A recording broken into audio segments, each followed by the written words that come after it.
One of the great joys and privileges of my role here at 100 Huntley Street has always been that of meeting some outstanding people, and I mean outstanding. It's a great pleasure and a privilege for me to interview people, but this is the first time in my long career in interviewing that I have sat down with three precious young people from our native communities across the nation. This is a first for me. I have Sarah, I have Steve, and I have Bill. Thank you for coming, and this is great, great news that you're here. But secondly, why you're here. This big event is coming up in June the 11th through the 13th, Steve. You're a part of a cross-Canada tour that's promoting this. You're going to be taking part in it. What does it mean to you, this event that's upcoming? Well, I think it has a lot of significance. You know, I think that the significance of this entire journey is really, really deep. You know, I know that this entire journey is going to have a huge impact on our generation. You know, and let me interrupt there, because there are those who would say that the hurts of the past, residential schools, for instance, and some of the horrific discrimination that has occurred over decades, it's not really come your way. That's what they would say. Is that true? I would disagree completely. Well, tell us about it. What's it like to grow up as a young Aboriginal First Nations kid in Canada today? Well, for me, it was, I had a really hard time accepting that I was, you know, different, that I was Aboriginal.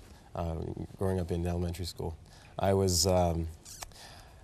say that I was discriminated against. I had a couple of teachers that weren't really fond of me or my background, and just because of the example set by the teachers, it sort of transcended through all my classmates. Give me an example. How would a teacher express that discrimination?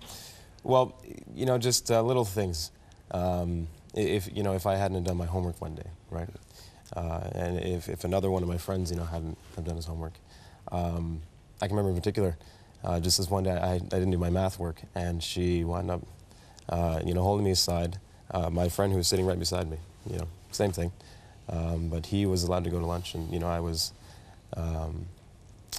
held in at lunch, and I think in that class, during the winter at least, I spent it, you know, maybe 2 or 3 times out, you know, in. Outside. So you were in detention far more than the white kids were. That's one example. The sense of being different, was that self-imposed more than it was coming from the outside, or was it a combination? Combination, I would say. Yeah. Yeah.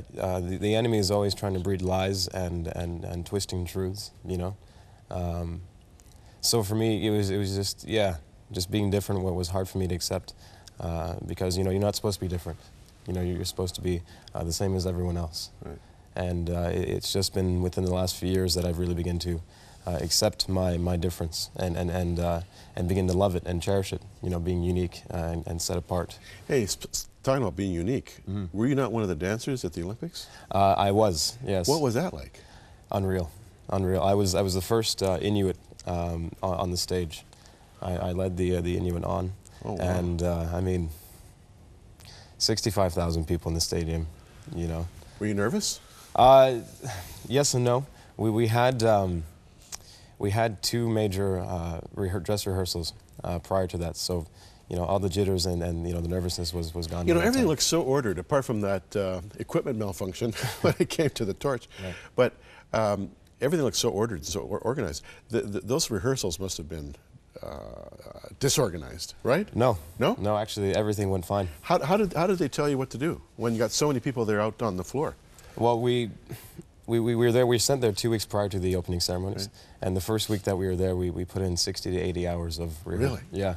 The white, you know, platform that we were on, the stage, it was actually a grid, right? So we had a number and a letter to where we were, and we also had in-ear, you know, monitors. Everybody had an in-ear monitor. Everyone wow. did. Yeah. Boy, there's an audio headache for whoever put that together. Yeah.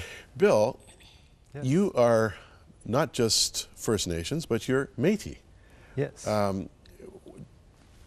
Is there any sense within the First Nations that Métis are set apart or are more marginalized because of their mixed parentage or background? Well, the Métis fall into a category of people that, because the two cultures that had merged together to create the Métis historically and today, that it puts the Métis in a little bit different situation than the First Nations and the Inuit, where they may have varying experiences in relation to residential schools, varying experiences in relation to racism, and into relation to lifestyle. And the Métis are a huge group in Canada. They're a huge people group, and they have created their own identity as a new peoples, as those two cultures have merged. Now, educate me, because I need some education. When we refer to First Nations people, are the Métis included in that First Nations grouping, or is it First Nations, Inuit, and Métis, or is First Nations a generic for various subgroupings? How does it work? There's three different terms, so we'll use either First Peoples or Aboriginal to be an inclusive term for First Nations, Inuit, and Métis. So there are three separate people groups, and each of those people groups are made up of different communities across the nation. So within the Inuit, there may be different groups and tribes and peoples that are groups that living in Canada that are considered Inuit. There's many, many different First Nations groups across the nation, many